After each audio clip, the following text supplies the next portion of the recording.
awal mula perjalanan politik kita itu adalah awal mula dari reformasi bergerak di negara kita, tepatnya pada tahun 1998, di mana saat itu Bapak Amin Rais, tokoh reformasi, mendirikan sebuah partai yang dinamakan Partai Amanah Nasional. Dan saat itu almarhum Bapak Zulkifli Nurdin mendirikan Partai Amanah Nasional sebagai deklarator di Provinsi Jambi beserta beberapa orang teman-teman beliau. Dan ketika beliau memutuskan untuk bersama-sama bergabung dengan Bapak Amin Rais di Partai Amanah Nasional tersebut, tentunya saya selaku istri beliau juga turut mendorong, walaupun memang pada tahapan awalnya sempat agak kurang setuju karena pada saat itu berpikir politik itu identiknya dengan hal-hal yang sifatnya penuh intrik, hal-hal yang sifatnya penuh dengan dinamika yang kurang baik. Tapi setelah berdiskusi, setelah kemudian menyadari bahwa inilah salah satu sumbangsih beliau ingin memberikan sumbangsih bagi Indonesia melalui Provinsi Jambi, maka bismillahirrohmanirrohim saat itu saya menyetujui untuk kemudian beliau bisa aktif di organisasi politik tersebut. Dan itulah yang terjadi kemudian, setahun kemudian 1999 beliau terpilih menjadi gubernur, tapi sebelumnya beliau menjadi anggota DPR RI, fraksi maksud saya dari Partai Amanah Nasional ini. Itu barangkali cerita awal di mana kita kemudian terjun ke dunia politik. Jadi ya sudah 22 tahun yang lalu ya.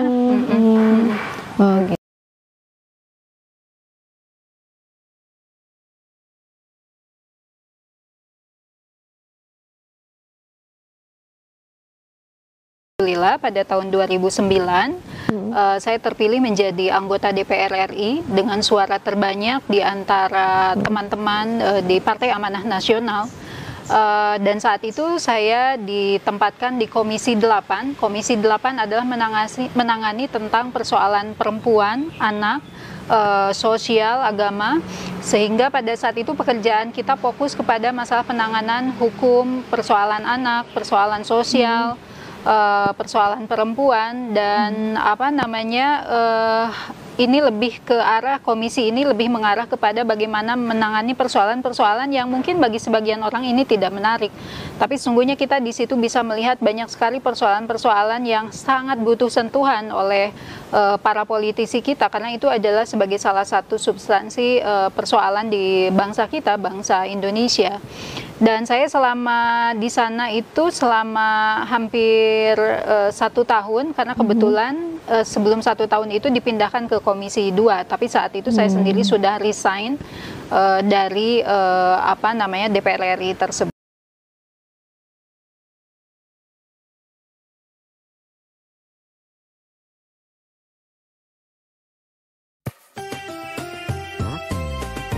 Oke, jadi kan pada saat itu mendampingi almarhum dari tahun 99 sampai 2010 tentu punya sebuah dinamika yang sangat luar biasa, karena 99 itu masih pada tahapan suasana reformasi di mana dibutuhkan pemimpin yang sangat kuat dalam visi misinya, karena saat itu juga masih marak dengan demo, masih marak dengan terjadi sebuah pergeseran-pergeseran nilai.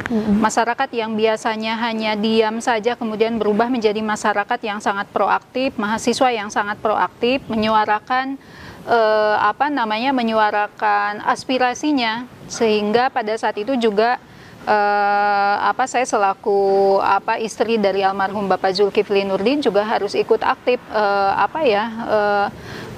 melihat, mencoba ikut serta memberikan pendapat tentang apa yang menjadi persoalan di masyarakat kita. Kemudian pada saat itu kemudian juga di tahun 2005 terjadilah apa yang dinamakan pilkada secara langsung, di mana gubernur dipilih dan wakil gubernur dipilih secara langsung oleh masyarakat, dan itu adalah kita yang pertama di Provinsi Jambi. Maksud saya Bapak Zulkifli Nurdin saat itu adalah gubernur yang terpilih pertama kalinya di Indonesia melalui proses pilkada secara langsung. itulah yang terjadi selama 10 tahun lebih pada saat itu, dan setelah itu kemudian tentu ada beberapa proses politik di Provinsi Jambi yang tetap kita ikuti. Sehingga tentu menjadi sebuah pengalaman yang bagi saya sendiri sangat luar biasa bagaimana mendampingi almarhum. Sehingga kemudian sampai pada tahapan dengan semuanya tentu terjadi karena atas kuasanya Allah almarhum meninggal. Saya memutuskan diri untuk tidak terjun ke politik saat itu karena memang suasana sedang sangat berduka. Tapi ya skenarionya Allah, kemudian ternyata saya harus kembali lagi ke Provinsi Jambi. Tentunya itulah makna yang sebenarnya di situ, karena saya ingin melanjutkan apa yang sudah dilakukan oleh Bapak Zulkifli Nurdin, di mana saya mengetahui persis karena saya selalu terlibat secara beliau selalu meminta pendapat, kita berdiskusi, dan hampir di setiap kesempatan beliau kunjungan ke masyarakat itu saya senantiasa ikut dengan beliau, sehingga kurang lebih saya mengetahui dinamikanya seperti apa. Seperti itu.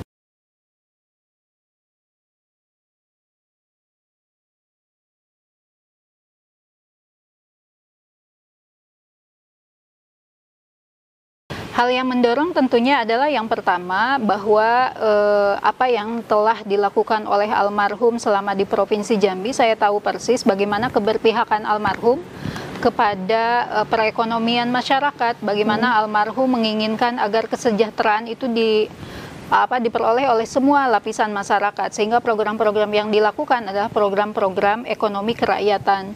Nah, itulah yang kemudian salah satunya mendasari untuk saya tergerak, selain tentunya adalah dorongan dari masyarakat. Pada saat itu prosesnya adalah masyarakat menyampaikan kepada saya, tentunya melalui teman-teman di Jambi, mereka bilang, ayo Ibu kembali lagi ke Jambi, ayo Ibu sama-sama dengan kita membangun kembali provinsi yang sama-sama kita cintai ini.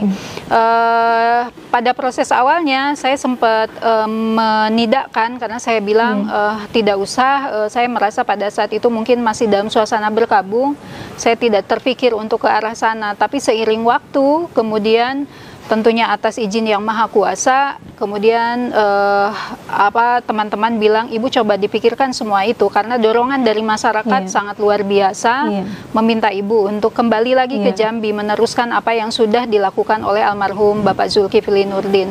Sehingga inilah yang terjadi sekarang. Saya kemudian mencalonkan diri sebagai bakal calon wakil gubernur Jambi beserta Bapak C. Endra selaku bakal calon gubernur Provinsi Jambi.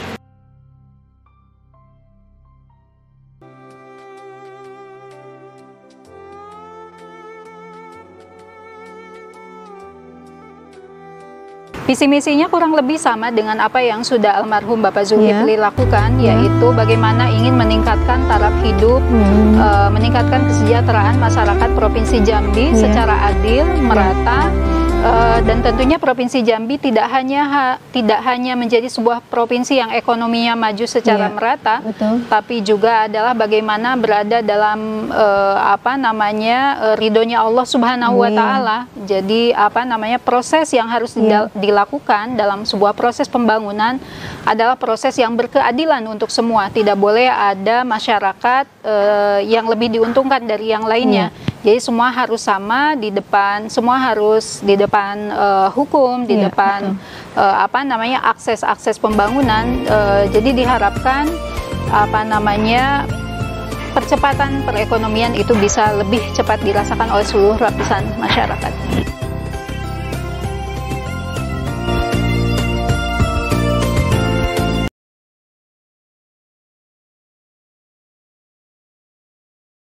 Oke, saya rasa bahwa perpolitikan kita harus dibenahi dengan yang pertama adalah niat yang sama dari semua, dari semua. Bagaimana politik itu dikenalkan kepada seluruh lapisan masyarakat sebagai salah satu instrumen untuk memperbaiki bangsa kita.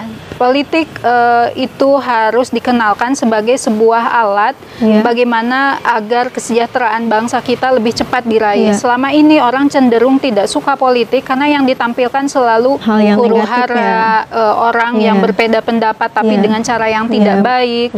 Padahal sesungguhnya tujuan berpolitik adalah bagaimana kita ingin menciptakan sebuah negara yang sejahtera, masyarakat yang sejahtera, negara yang dihormati, negara yang mempunyai posisi yang posisi yang betul-betul dihormati oleh semua kalangan, dan itu bisa tercipta dengan tekad yang kuat dari kita semua. Sistem otomatis harus dibenahi dan itu menjadi tugas semua. Saya pikir para ahli politik itu juga sudah sangat memikirkan itu semua. Bagaimana ke depan politik di Indonesia harus berubah ke arah yang lebih baik lagi. Intrik-intrik yang tidak perlu dihilangkan, bahwa semua adalah sama-sama mempunyai tujuan yang sama, ingin menciptakan bangsa Indonesia, bangsa yang betul-betul menciptakan kesejahteraan bagi masyarakatnya.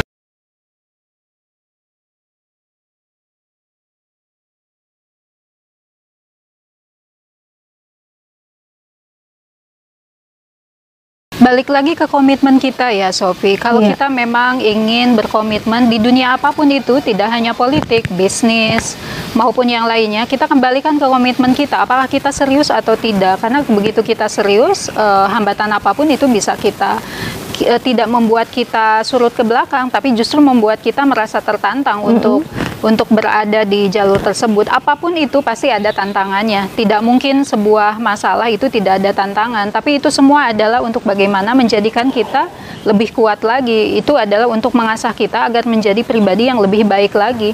Ketika kita seorang perempuan hadir di dunia politik, tunjukkan bahwa kita mampu bersaing, tunjukkan kita harus lebih banyak membaca, kita harus menjadi pribadi yang tidak boleh yang Sophie bilang tadi baper. Kita harus menjadi pribadi yang betul-betul serius menyikapi persoalan-persoalan di masyarakat dengan secara gamblang, lugas, tegas seperti itu.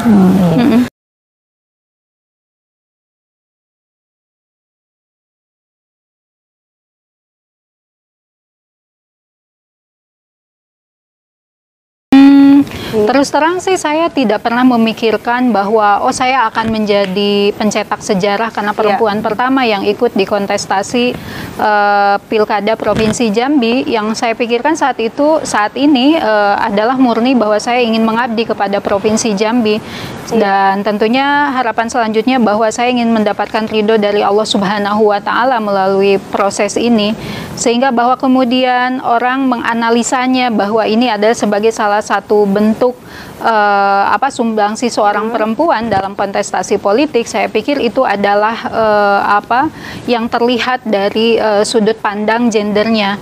Dan jika itu memang membawa manfaat bagi dunia perpolitikan di Jambi, saya pikir ya alhamdulillah saja.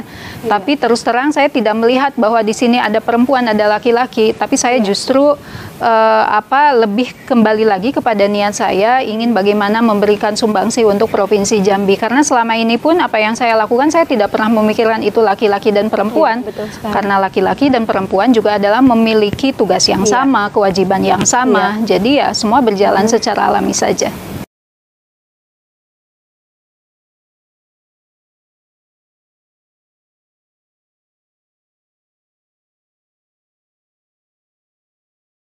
Saya pikir balik lagi kuncinya hanya satu, kita harus serius, itu saja. Kalau hanya mau coba-coba, hanya untuk isi waktu, hanya pengen tahu, ya nggak usah. Tapi kalau kita memang serius bahwa kita mempunyai visi, mempunyai misi, ya silakan gitu. Tapi saya sangat yakin bidang apapun yang kita geluti, kita yakini bahwa kita tidak main-main di situ, kita serius di situ, pasti kita juga akan mendapatkan hal yang serius juga dari sana. Iya, betul sekali.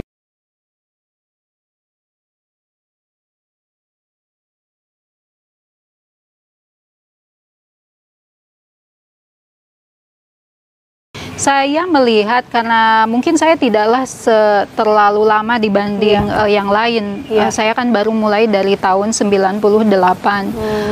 Tapi menurut sependek yang saya tahu, alhamdulillah semakin tahun itu semakin baik ya perkembangan politik perempuan di Indonesia dan khususnya di Jambi, apalagi sekarang kita sangat dimudahkan dengan era digital, dengan era internet. Masyarakat lebih banyak mendapatkan informasi tentang apa-apa saja yang dilakukan oleh para perempuan, tidak hanya di Indonesia tapi juga di dunia, yang itu tentunya akan memotivasi untuk kita semua bagaimana bisa berbuat, bagaimana perempuan juga boleh berkiprah di semua bidang. Tentunya tetap dengan memperhatikan batasan-batasan yang harus diperhatikan oleh seorang perempuan ya. Iya, betul sekali Bu. Iya. Iya.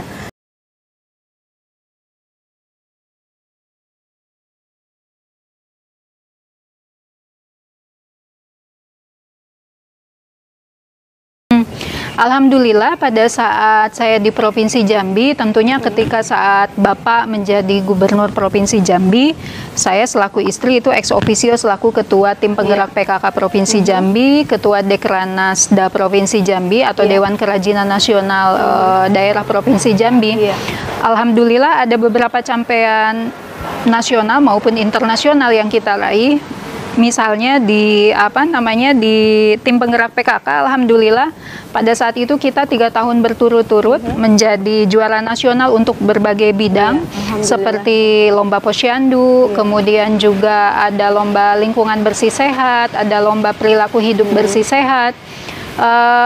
Bahkan karena kita sudah 3 tahun berturut-turut mendapatkan juara, kita kemudian dilarang untuk tahun berikutnya mengikuti lomba tersebut. Kemudian juga untuk Dewan Kerajinan Nasional, di mana fokus kita adalah untuk kerajinan yang ada di Provinsi Jambi, saya mencoba merebranding kembali kerajinan yang ada di Provinsi Jambi, seperti misalnya perhiasannya, kemudian tekstilnya yaitu songket, batik, dan alhamdulillah sepertinya untuk perhiasan itu kita mendapatkan juara nasional. Bahkan perhiasan kita juga mendapatkan penghargaan dari UNESCO Award, luar biasa sekali, alhamdulillah. Kemudian untuk tekstil juga kain kita pernah mendapatkan juara 1 nasional, juara 3 nasional, dan ada banyak lagi yang lainnya. Batik kita juga pernah mendapatkan penghargaan untuk pewarnaan alam. Ini sebetulnya menunjukkan kepada kita semua, apabila kita serius, apabila kita betul-betul melakukan segala sesuatunya dengan bertanggung jawab, Jambi mampu. Bayangkan kita menjadi juara 1 mengalahkan Bali dalam bidang kerajinan, mengalahkan Yogyakarta, kemudian PKK-nya kita mengalahkan Jawa Timur, Jawa Barat, DKI Jakarta, provinsi-provinsi yang besar, yang tentunya lebih maju dari kita. Besar ya, Bu, ya? Betul, artinya apa? Sekali lagi, Jambi mampu, Jambi bisa. Tinggal persoalannya apakah kita mau atau tidak, apakah kita serius atau tidak di dalam melaksanakan sebuah tanggung jawab yang diberikan kepada kita. Iya, luar biasa sekali, Bu. Amin, alhamdulillah.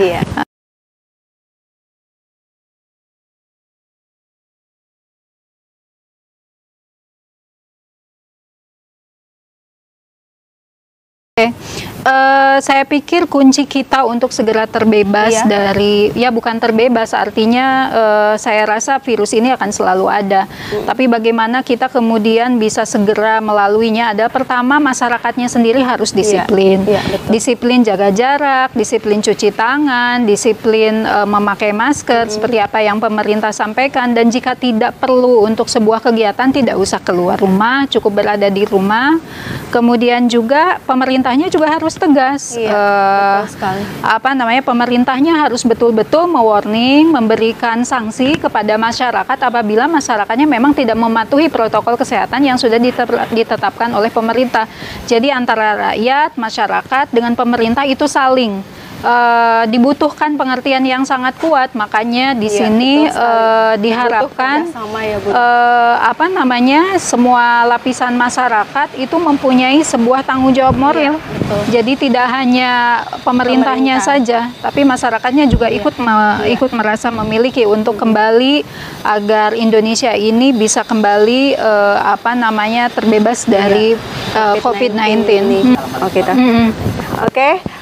Jangan lupa like, comment, share, and subscribe